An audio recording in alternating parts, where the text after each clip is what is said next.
I Am Like Cinderella. Written by Jackee Love. May 25th, 2023. I am like Cinderella. This is my first speech inspired by God and my angels. By Jackee Love. Thank you everyone for coming. My name is Jackee Love. And I know any one of my readers, of my book, Waiting for Love, I was Jackee Turks in that book. A lot of people are shocked to know that my name is Love now. Jackee Love, that is. Some people asked, did she just start calling herself that? Or did she legally change her name, or did she get married again? No, 2 times is a charm. But who knows, husband number 3 might work out now that I am enlightened. I really appreciate everyone coming tonight. Because, everybody got dressed, they took a shower or not. And then you got ready to come here to hear me talk. It's amazing to me that I am on the roster here as a keynote speaker. But you did that everyone, look at you. All of you. I'm so proud of you. You came here to be inspired by me. I just want to say that you're inspiring me right now, because you helped me to strive to be a better person, so just give yourselves a hand right now. Come on, feel good about it. Come on everybody. Yes, give yourselves a standing ovation. Yes, that's right. Now clap your hands some more, y'all.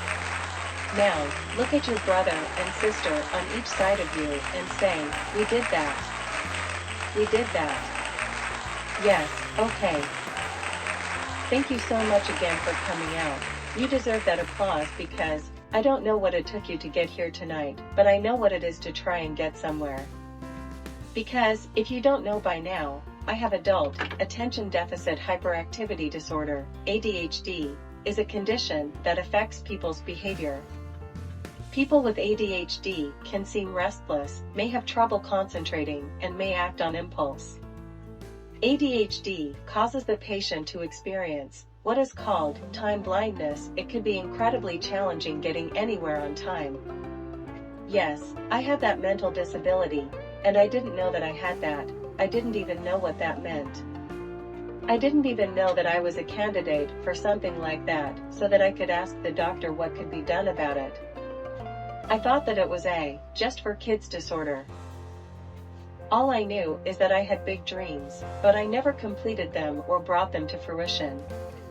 I did, however, accomplish a lot of small goals. We bought a house, we bought an apartment triplex, and we were landlords, so we got to experience that. And all kinds of things. We went on vacations, and all this, but I never got to be the real winner I aspired to be. It was if life just kept bringing me flowers, and suddenly, they would just die. Shrink up. Do you all know what I mean? I would get this bright idea, then I'd put it out into the universe, then take my time and put these things together. Just like when I wrote my memoir, Waiting for Love, I feel that it hasn't reached its full potential so far. Now I know that many of us want to be legends when we leave this earth, when our time is up here. However, don't you like to give people their flowers while they are alive to see and enjoy them? Well, my book is worth getting those flowers too while I'm alive. I know of a lot of famous people who are authors such as Terry McMillan, Iyanla Vanzant, Shonda Rhimes, just to name a few.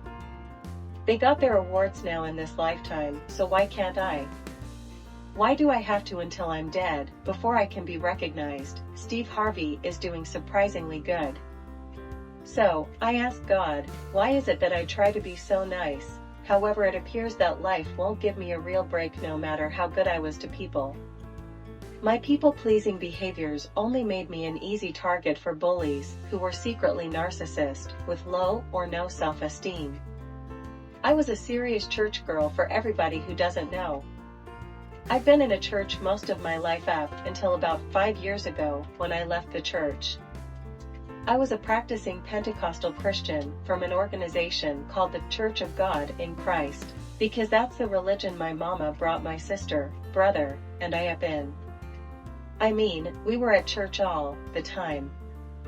That is why I understand why Steve Harvey joked about how when he was little his mother took him to church so much that he said that if he had the choice to stay home or to keep going to church all the time, he said that he wanted to tell his mother, Mrs. Harvey, that he'd rather go to hell just so he wouldn't have to keep going to church all the time. But although as a mature adult, with my own mind, I know that Steve Harvey was just telling jokes, however, I didn't want to take any chances, because my mama and my childhood pastor Cleophas Hall put the fear of hell in me, and I'd rather not go to hell. That's one reason I stayed in church so long, because I thought that's what God, the creator of our universe, wanted me to do. So, I stayed, and plus, I had a thirst for learning. Like in my mind and in my DNA, I was searching for my life's purpose and where I came from my entire life. I knew that there was something within me that was greater than what I could see in front of my face. I didn't have a good attention span, so I would get really bored at school. And I didn't understand why. And then, being a very shy person, which I was, believe it or not, I was so shy that it was hard for me to make friends, and then, I was so bored that I wanted to distract the other kids, which I didn't, because I was too shy, but in my mind at school, I would daydream. I would be daydreaming of one day having a perfect love who would take me away from my miserable, lonely life and make it all better, even in my early elementary school days.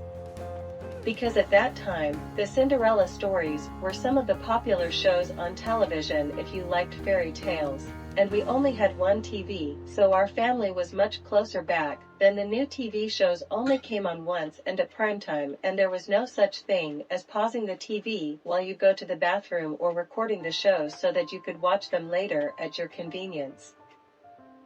And everybody all across America was watching the same thing.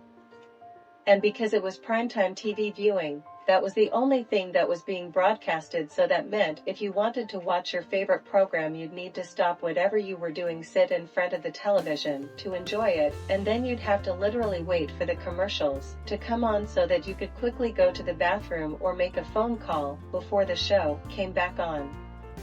However, in the summer the TV networks would show reruns, and that's what my family and billions of other people from all walks of life would gather in front of the TVs around the world with our friend, neighbors, and families, and we all looked forward to it, especially me.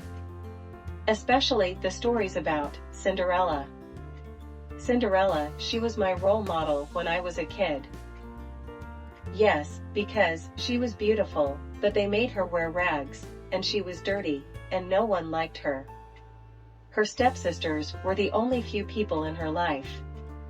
They lived in a kingdom. Her father died, and he had remarried before he died, because he was widowed, and he loved his only daughter, and one of the main reasons why he remarried is because he wanted Cinderella to have a mother in her life. But after he died, everyone knew that the stepmother was jealous of Cinderella anyway. You know how that goes. But when he died, the stepmother got all the money and all his worldly possessions, so now, because Cinderella was a stepdaughter and her ugly two stepsisters, no pun intended, but they got treated like princesses. Cinderella was so overwhelmed. She thought to herself that ever since Dad died, I am getting treated horribly. For one thing, I noticed too, just like Cinderella, that I also was humbled, that I too learned how to be humble. You know, because I was poor. Well, Cinderella wasn't poor, but the family didn't give her any money. Her stepmother made her sleep in the basement with the mice and the roaches. I'm sure that you've seen that cartoon on Disney, right? So, she was there, in the dungeon, or the basement, and she told herself, I'm going to make the best out of this, even though my only friends are some mice. But I have God and my angels, and I have something within me that says, one day soon it's going to get better. One day I'm going to get to go to the ball. She said that, and she meant it in her heart. And when she said that, it planted a seed in her. And even when doubts would try to come into her mind, she would immediately put her mind back on her vision of her getting dressed up to go to the prince's ball. She didn't know exactly how it was going to happen. But she just knew that even in her darkest circumstances, that it was possible for her because she remembered that still small voice in her head kept telling her that it's all going to be good, just hang in there. These are just lessons, life lessons that you're going through, but if you just hang in there and keep your eyes on the prize, then it will happen. Your vision will come to you. So, Cinderella never gave up. So, we all know how that story ends. She got the fairy godmother, she got the prince. I don't know what happened to her stepmother and her two stepsisters. I mean, I wish them well, but I think they got left behind. I mean, you know how people do, when you're climbing up the ladder and they treat you like crap. Cinderella never looked back. She heard the past calling for her, trying to pull her back, but she just kept stepping in her dreams and in her visions. Even though it was dark, and it was dim, and even though she didn't have any money, no friends, just mice, Cinderella continued with a smile in her heart to keep her eyes on the prize. And then one night her stepmother and sisters left for the ball. They were going, they have tickets. And then Cinderella thought maybe she wasn't going to the ball. Just at that moment she recalled that she had been dreaming and planning to go all these years, and now they went to the ball again without her. But in her heart, she had already planted those seeds, and she said in her heart, she got discouraged. I'm not going to lie. She cried. She said, wow, I've been having faith and believing for so long, but it's not happening. God, what's going on? You know. She told herself, I'm just going to go to bed and cry myself to sleep. She didn't have any food to eat. They didn't leave her anything to eat. She just had to figure it out. After she cooked their food, she had to sneak a few morsels for herself to eat in her pocket. This was a while ago, before they had microwaves. Cinderella almost decided that she wanted to give up. It's hard. She went in her room and closed the door of the basement. She said, this is hard. God, if there is one up there. I never knew of anyone talking about God, but I feel something right here in my heart. What's going on? Why aren't my dreams coming true? How come I'm still in this dungeon and now these people are going to the ball? My dad died. They got all the money and they treat me so bad. Why didn't I at least get to go to the ball? Just then, Cinderella decided again to go and lay on her bed. She made it as soft as she could, with old dresses and fabric that her stepfamily didn't want anymore, because they even took away her comfortable bed because they were extremely mean and disrespectful to her. At this moment, she thought her circumstances were never going to change. But you know, she had that hope in her. It wasn't faith yet, but it later turned into faith. But she still had those visions inside of her that kept her going from all those times when she had to stay up late at night hand-washing her stepfamily's clothes and undergarments. Cinderella got treated like a maid, even though they had money, but letting the truth be told, the stepmother squandered all her father's inheritance. That's why she was trying so hard to get the prince to marry one of her daughters so that she could keep up with the high society charade.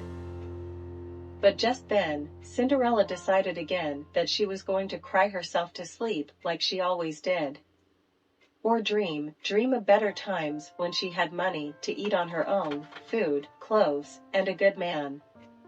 You know, she needed somebody to rescue her. Just then, when she laid down, she heard something in the back of her. It was a magical chiming sound. You know, kind of like that still small voice inside of you that you hear continually telling you not to give up. It tells you that right when you decide to give up, that's right when things get better. And it's right there. However, sometimes it's so dark that you just want to kill yourself. Sometimes you just want to say, I don't want to do this shit no more. I'm tired of life. This is hard. I've been having faith and nothing's happening. I've been conversating with God, the archangels, and whomever is here for my good to assist me on this spiritual journey. They keep on showing me all these angel numbers and all these signs saying that everything is going to be alright. Yet I'm still here in this weird circumstance. And then, she heard a twinkle behind her left ear. And then she asked herself with more curiosity than fear, what the heck is that chiming sound? At first, she thought that she was tripping, because that is not a sound that she normally hears. Then she opened her eyes, and she saw these beautiful sparkles, you know, the kind of safe sparklers they hand out to the kids so that they won't get burned on them on the 4th of July? Well, like those, but a lot of them in the form of a female's aura lined perfectly into the most comforting feminine shape, and it was a lot of them. Yep. And out of thin air, there appeared this beautiful lady. Cinderella thought that it was going to be a man to come and rescue her. However, her rescuer was a woman.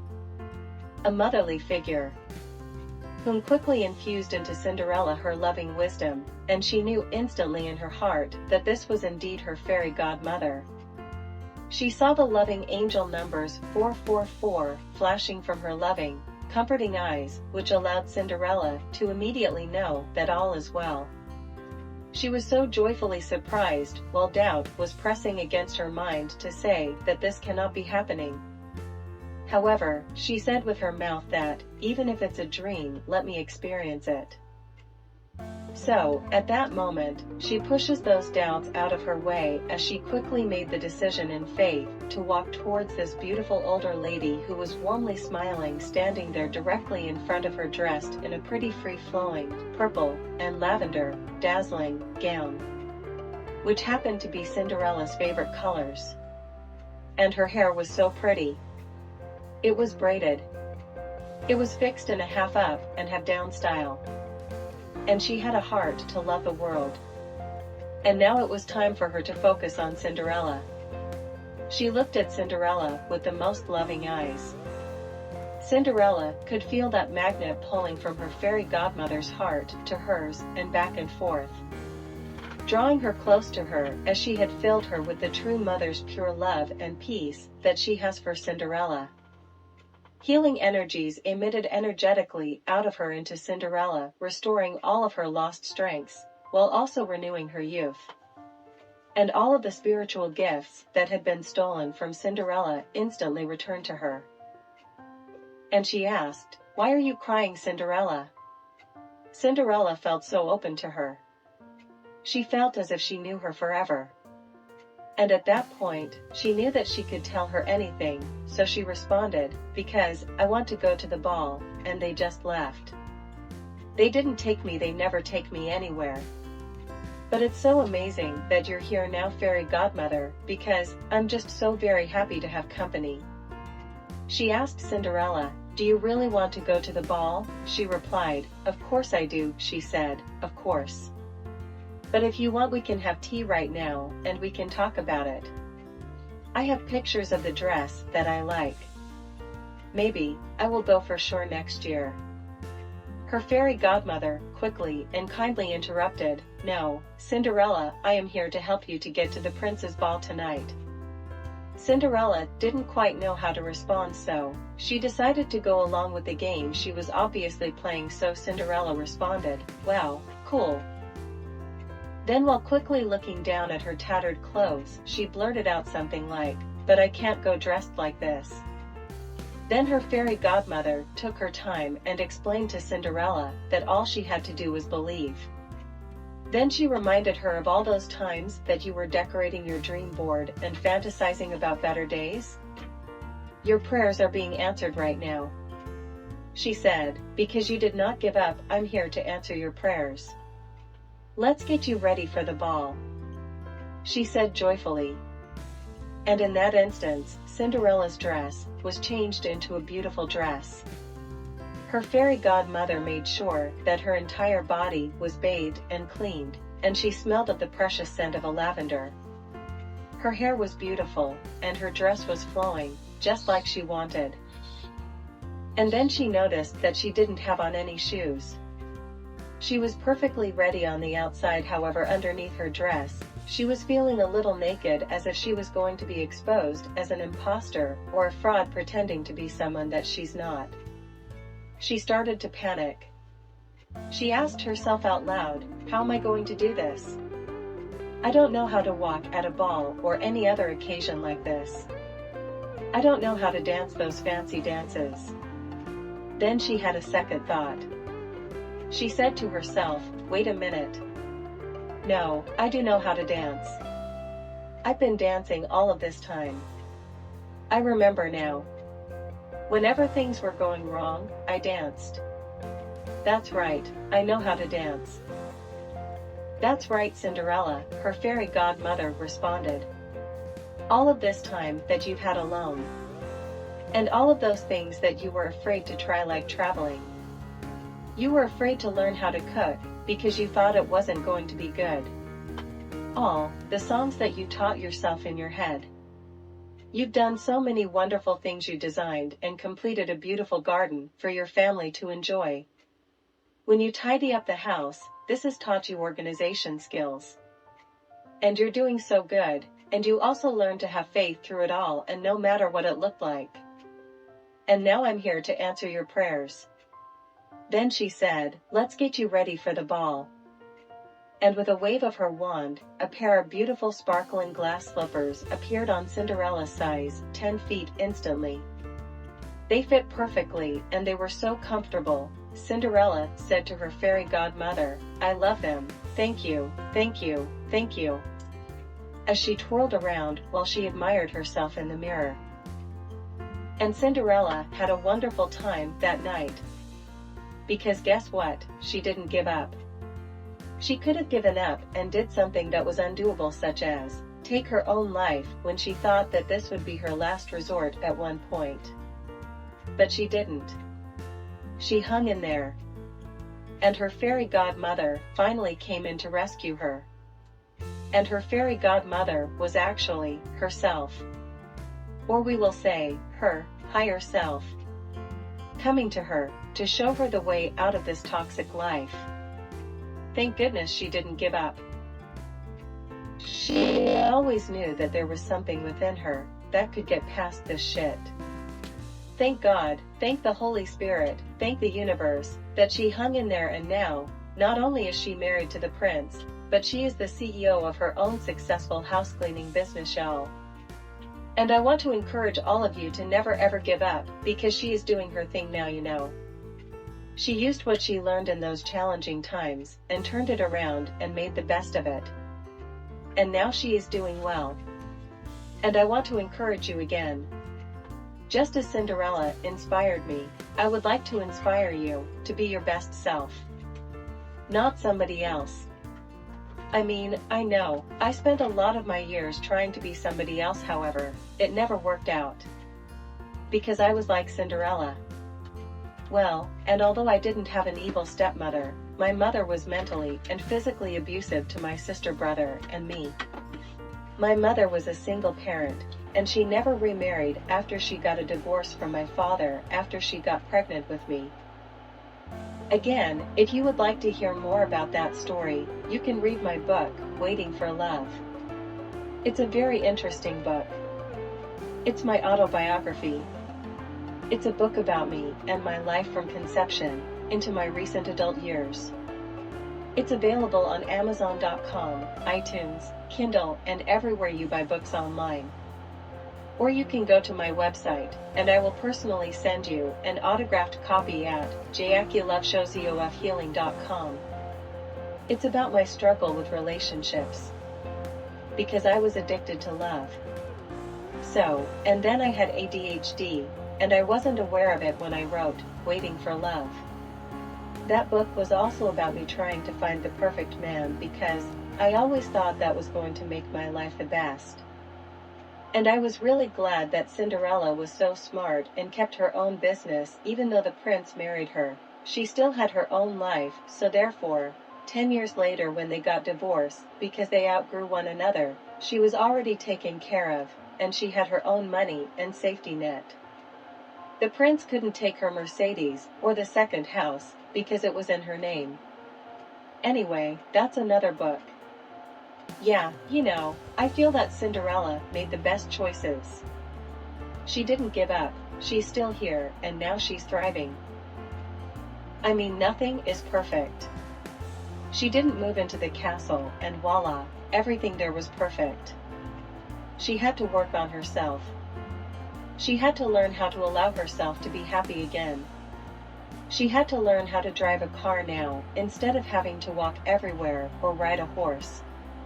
But even though now she had all access to all of these wonderful things, she had to learn how to adjust to this new kind of freedom, this new way of living.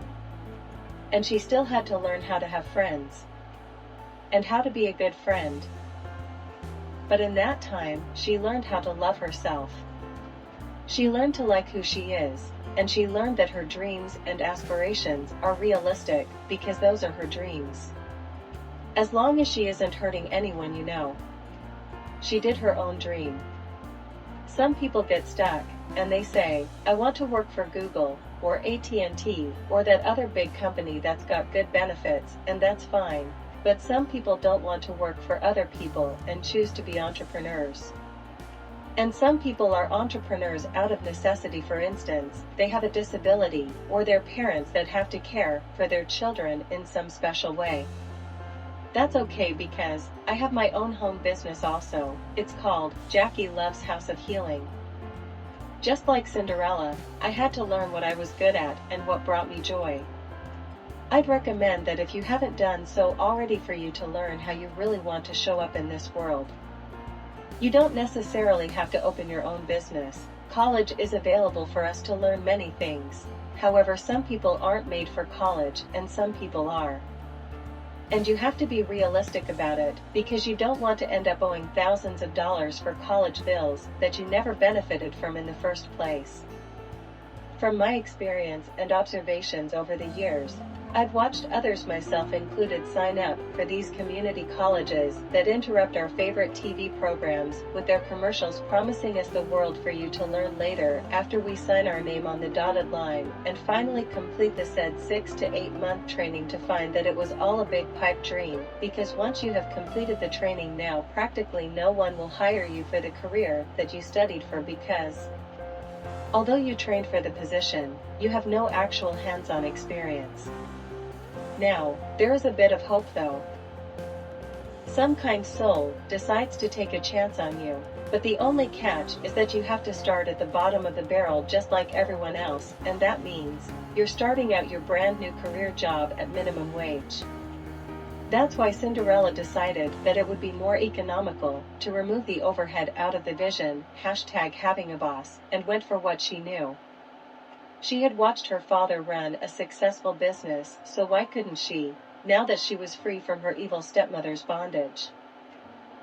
Don't get me wrong, I am realistic too, and if you have to work one of those jobs part-time, that's fine. Just don't ever forget your dreams, your vision of a better future. And before you think, oh, my best life is having a good man and have him to take care of me completely. Basically, what I feel you're saying is, I want to grow up to be someone else's slave. I don't think that any relationship is going to be perfect, okay, I know that. I grew up thinking that there was. I looked all over for that. I tried to create a perfect man, quite a few times.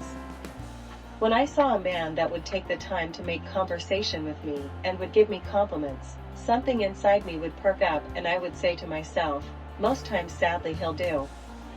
Because I didn't want to be by myself. So, I'd clean him up, groom him, dress him in some new clothes, splash some cologne on him, make sure he brushed his teeth really good, and put a kickstand under that one leg that was shorter than the other one so he could look balanced when he stood up next to me. And then I would pretend that his tooth wasn't broken out in the front. This one guy, okay, I'm not going to recall that. Because I know now that they were all learning experiences. I have forgiven them that hurt me, and I pray that anyone that I hurt has forgiven me by now, so I am moving on. But, however, what I've learned from all the men that I dated, slept with, I guess, is that I was kind of promiscuous when I was a younger person. Because I was trying to find love. I didn't know that I was giving a part of my soul away every time I had intercourse with someone. Did you know that? When you have sex, it is a very spiritual act. I didn't know that before, however, now that I am spiritual, I have learned these things. I have learned that it's absolutely not good to be giving your body away to just anyone. When we're young and immature, we tell ourselves that it's our body and it's just sex. Well, no, it's not. It's a transferring of spirits. If you don't know that person, or even if you do know that person, your spirit and his are becoming one. When you allow someone to connect with you in this way, a part of their spirit goes into your spirit and vice versa. That's what they call a soul tie. So, it's really important that we take our temples seriously. These are our costumes, our avatars while we're visiting here on Earth, I believe. So, we have to take care of this avatar, so that who we really are, which is our spirit living in these bodies, so that we can use it as a healthy, helpful tool, so that we can utilize it for what you would like to use this borrowed body for. If we abuse it now, it won't be able to fully carry out our greater good in the long haul. Life can be beautiful when you know how to make it that way. I'm a witness because, like Cinderella, I've been through the storms and the hard times and the depression and anxiety, the confusion in my mind, losing my family and being in a box. Feeling like I wanted to die. I didn't want to kill myself physically, however. I wanted to go to sleep and not wake up. But, at some points in my life, every time I opened my eyes in the mornings, I thought, damn, I woke up again. Then, over 5 years ago, in my solitude, I seriously started asking my angels for directions. You know, I started listening to that God voice, or that still small voice that tells you what to do, and I learned in my quite alone and lonely times to hear the voice of God, in which the correct term would be my intuition. I learned to get familiar with that still small voice inside my head that tells you to pick up a specific item off of the table right before you are finally walking out of the door. However, you're in a rush and you tell yourself that you don't have time to pick that thing off of the table, and you later find out that you needed to bring that thing that you left on the table even after your angels made you glance at it, and then you say to yourself, or out loud, damn, why didn't I bring it? Something told me to. Yes, that still small voice. And the voice of my guardian angels started leading me into the path that I should go. And since I didn't know where to go, I had gone through some tumultuous years, and I was so broken that I felt like the fairy tale character, Humpty Dumpty. I was broken, and I didn't think I could be put back together again. However, I had separated from my then spouse, and I was on my own solo path for the first time in my life, and I was actually clueless as to where to start. When I first got up in the mornings, I would ask my guardian angels, what should I do now? Please show me where to go. We have angels, everyone. I believe that God has given each of us personal angels to help us in all of our ways. I call my angels my personal assistants, and we need to grab a hold to this knowledge, because we're never alone on this journey. I know, like me, at times you pray to your higher power with questions. For instance, why am I here? Why am I poor? Why am I so sad all of the time? Why am I always late? Then as small children we get programmed by all the propaganda on television and Walt Disney movies, and we learn that, oh, I'm supposed to strive to have this kind of family and graduate from high school, go to a 4-year college, work at this job/career, and make 6 figures, buy a house, have 2.1 kids, plus keep up with the Joneses, and have all these other goals. However, I never felt as if I could do all of that. In my ADHD brain, all of that sounded hard to achieve and boring to me. Even though at one point in my life, I did try to keep up when I aspired to have a family, just like the actors in the 90s television sitcom, The Cosby Show. Starring, you guessed it, Mr. Bill Cosby himself. But I no longer feel like that. I'm not saying don't go to school and get educated if that is your desire. However, what I am saying is, some of us are not about that life. Some of us are meant to be entrepreneurs, have our own businesses, and not work for others who will only oppress those of us with a mental health diagnosis like ADHD. Because we get bored, we are creative beings that see the world differently from others, and we need to take our time and find out who you are and how you tick and what talents you bring to this world. I'm saying all those things which we were taught as a child, all the things that we're supposed to have. I believe it's propaganda. You don't have to be a puppet like everyone else. You can think for yourself. That's why I don't watch a lot of television. Recently, I purchased a new television for my home, and I bought it so that I can watch The Flintstones and Andy Griffith. I like watching shows that feed my soul positively and not make me feel inferior. The news can be horrible at times, and I don't ever listen to it, because it's just fake/bad news. That's what they should call it. Have you ever noticed how you feel after you've watched the news? I mean, really watched the news. I understand that some people had to, because that may be the only television in the household back in the day. That's not true anymore, because everyone can watch videos on their phone. However, we want to be mindful of what you choose to watch, because our brain is constantly absorbing all the information that we see, hear, taste, and smell, negative or positive alike. And this is how we are programmed, whatever we allow our brains to feed on. This affects the way that we feel and the way we present ourselves to this world. Because everything is mentally spiritual here, and we are constantly creating every second of our existence in this life game. For us to be controlled is not the desire of our Creator. I believe that we are living in a virtual simulated universe/world. Without the awareness of these secret media mind control games that are being played on our minds as we speak. And it truly has to be stopped. It's going on all around us. The God of this universe and our angels desire for us to learn to create the type of life that we desire, and to reach our goals and not be subjected to the controlling negative effects of social media. We have to learn to be mindful of setting our goals and reaching, instead allowing the media to continue setting our goals for us. Our angels want you to be capable of being our best selves and to recognize our greatness. And they are here with us on earth to assist us into becoming our higher selves. I have learned, like Cinderella, when her hoping eventually turned into real faith against all odds, as she did her daily affirmations. She would hang pictures on her dream board now that she also learned that she had angels to assist her, and she learned to trust her own intuition. That still small voice telling her to do good things, like how to forgive the unforgivable narcissist and those who attempted repeatedly to wound your self-worth with each rejection she received into her loving heart. Deep down inside, all she wanted to do is be happy. She studied and learned about herself. What she really wanted and desired for her lifestyle to be while she is experiencing this life in this live movie that we are all unconsciously creating together. She truly learned to visualize her dreams, and she learned how to manifest good things into her life. That is when Cinderella's fairy godmother came to rescue her. That's what our angels do for us every day, so I'd recommend for you to talk to your personal angels. You don't have to go at life alone anymore. You got an angel that's with you 24/7, and yes, even when you're butt naked. Ask them to help you in your daily life.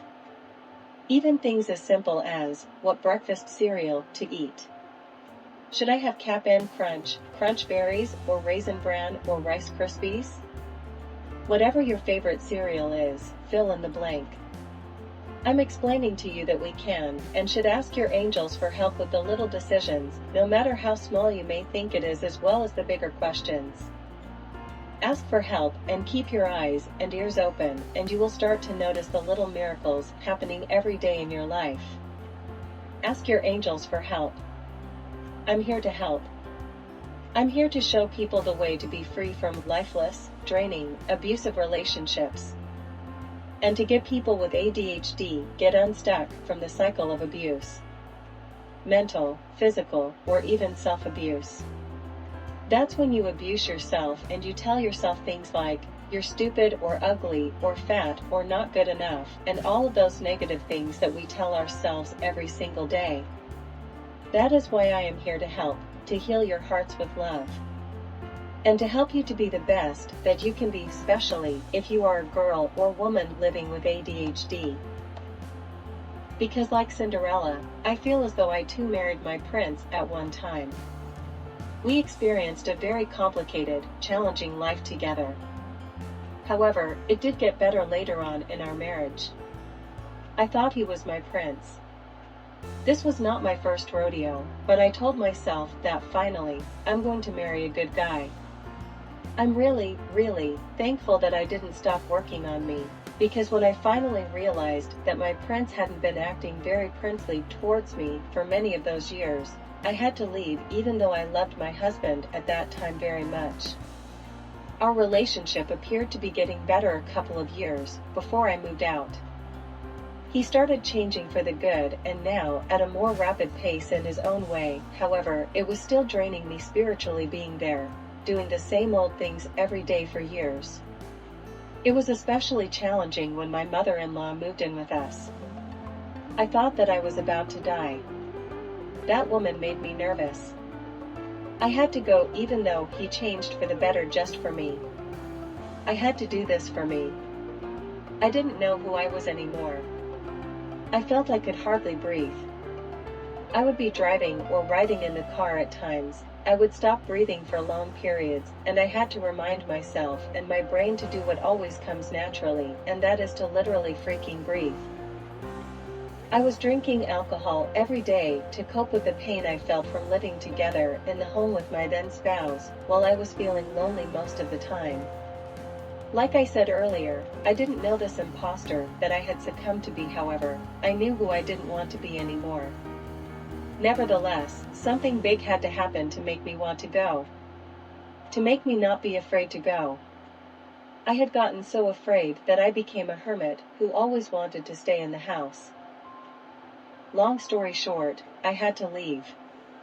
I left our apartment September 19, 2019, and moved to Apple Valley, California. I thought I was going to die because I have never lived by myself. But no matter what, I got up, and I keep getting up every day, with God and my angel guide's help. I started journaling, and I had to look at myself in the mirror and face all of my fears. And I didn't have anyone there to tell me, "You look good." I had to tell myself that I was beautiful. I had to tell myself, "You got this, Jackee." I had to tell myself that you're going to be alright. I had to give myself a hug. When my feet were aching from standing all day at work, I had to learn how to massage my own feet. Because there wasn't anybody there to rub them, and I was low on money, so I couldn't pay anyone else to massage them at that time. I hadn't learned how to manifest a foot massage yet. And after all of the things that I'd been through, I thought that this life was going to kill me. I said to myself and God, I can't take it anymore. And at one point I prayed, God, just let me get out of here. Please, just let me die in my sleep. Because I could never bring myself to commit suicide. My mama's words are stained in my brain. She taught my brother, sister, and me as children that killing yourself is a one-way ticket to hell, and to me, like I stated earlier, I don't choose to decide to make those kind of fatal choices. Thanks, Mama. Thank you, God and my angel guides. However, just as Jesus did in the scriptures, I asked the God of our universe to let this cup pass. Meaning let this life pass. Then I decided that even though my life has been super challenging, and I made a lot of mistakes, I decided not to give up. After my mind got off that crazy loop and I finally come to terms that my brain was different, and those differences explained a lot of my behavior over my lifetime. And why I struggled to be a good parent to my kids, and how ADHD affected me in many other areas of my life that was unbeknownst to me at that time. Deep down, I often felt so hopeless. I was diagnosed later in my life 2019. In retrospect, I know now why I was so confused at work and at home. And why I couldn't be consistent with some things, and sometimes, when I got overwhelmed, my child self would come out and she would be frustrated because she dreamed of a perfect life with a perfect husband who would assist her into raising the perfect children. She felt to have these things was her birthright. After all, Mama and Walt Disney said so, right? She was like Cinderella, and when those dreams appeared to be a distant future that she wanted right now, little Jackee always felt that it would be best to run away and hide somewhere dark, safe, cool, and quiet. Because there no one would bother her and remind her of how dumb she was, and there, she could calm herself down and strategize how to get the life she was promised if she was a good girl and if she did her best. I had developed bipolar as a child because of my upbringing and lack of the love that came from nurturing parental attention and guidance. So, my brain would have me experiencing high highs and low lows. I didn't know that those highs and lows were a part of ADHD, or that bipolar was also in the same category. When I would experience the high highs from something that would excite me, for instance, when I entered a new love relationship, the butterflies in my stomach felt exciting, and my brain would get a mad rush of serotonin and dopamine and whatever else my atypical brain craved. I remember this one time, when my second husband and I bought our first house in North Long Beach, California in 2007, I stayed up that night and put everything away. And when my husband at the time woke up the next morning at 7:30 a.m. to get ready for work, everything was literally put away. Only thing is that now, I had to get ready for work too.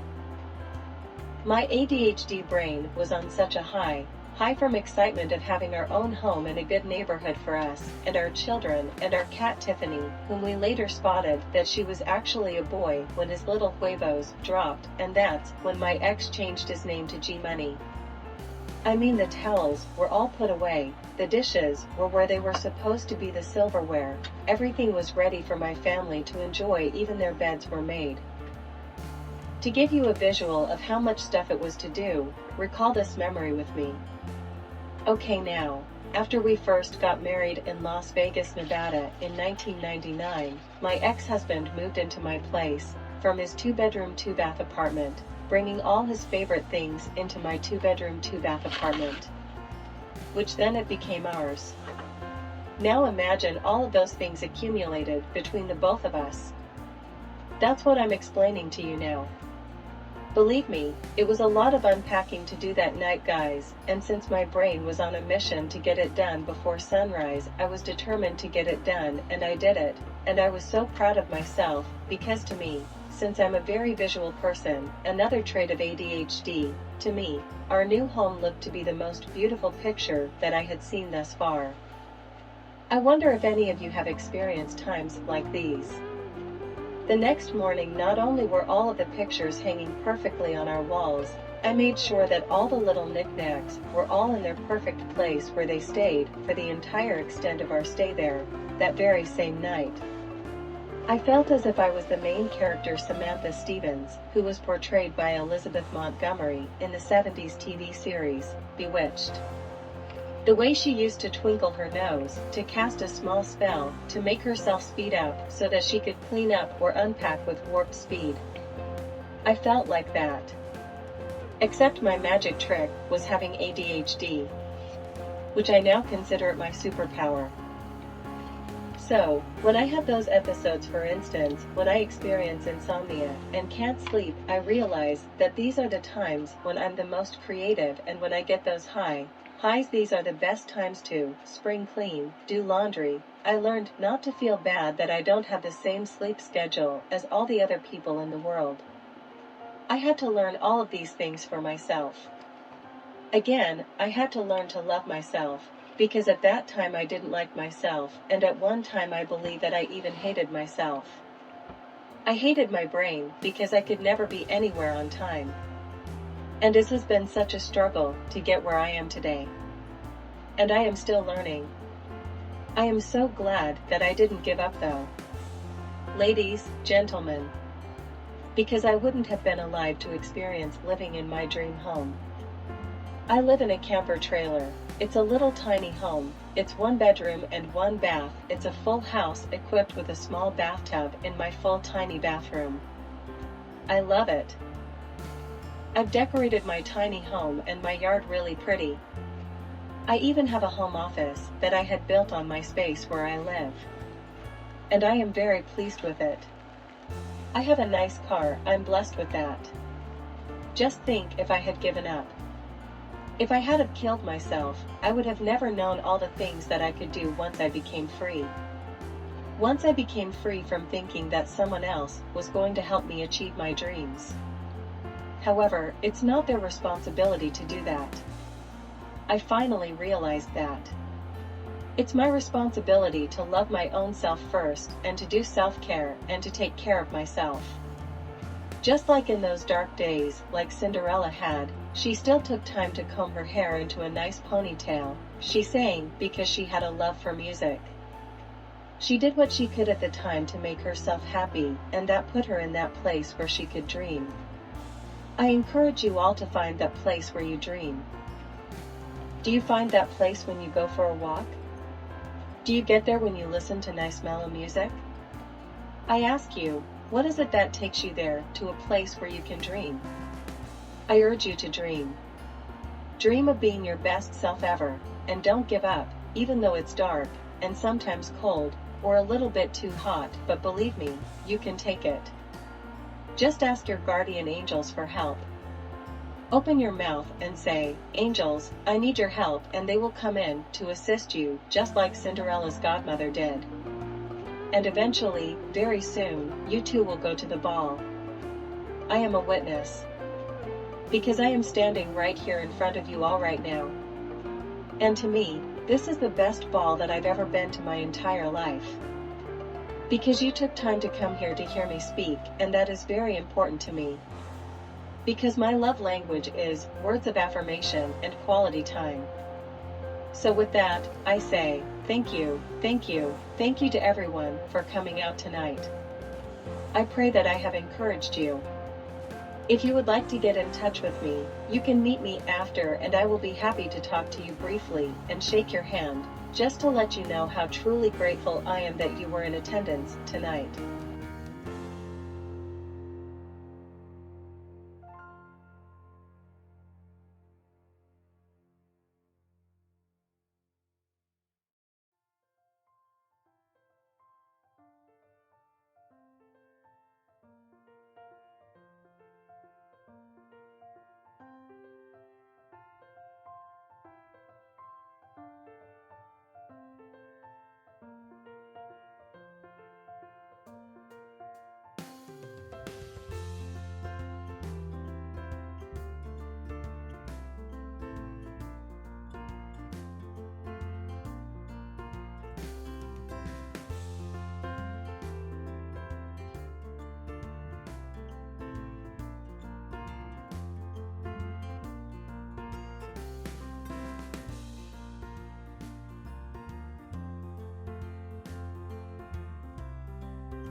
I'm a dragonfly.